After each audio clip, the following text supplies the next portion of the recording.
તો હળવદના ચરાડવા પાસેથી સીએનજી રિક્ષામાં ક્રૂરતાપૂર્વક બાંધીને લઈ જવાતા બે પાડાને બજરંગ દળના યુવાનો દ્વારા બચાવવામાં આવ્યા છે। ત્યારે હળવદ તાલુકાના ચરાડવા ગામ પાસેથી બજરંગ દળના યુવાનોએ એક સ્પીડમાં જતી સીએનજી રિક્ષાને રોકી તો તેના અંદર ક્રૂરતાપૂર્વક બાંધેલા બે પાડા મળી આવ્યા હતા।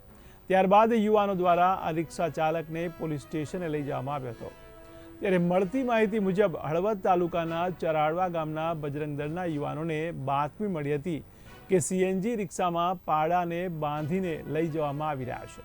ત્યારે આ બાતમીને આધારે ચરાડવા ગામે આ સીએનજી રિક્ષા આવતા તેમાં તપાસ કરવામાં આવી તો બે પાડાને ક્રૂરતાપૂર્વક બાંધી રાખેલા હતા, જેથી યુવાનોએ સીએનજી રિક્ષા તેમજ રિક્ષા ચાલકને હળવદ પોલીસ સ્ટેશને લઈ જવામાં આવ્યા હતા।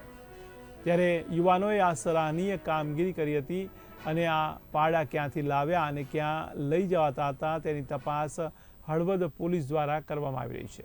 ત્યારે આ કામગીરીમાં હળવદ પોલીસનો પણ ખૂબ સારો સહકાર મળ્યો છે।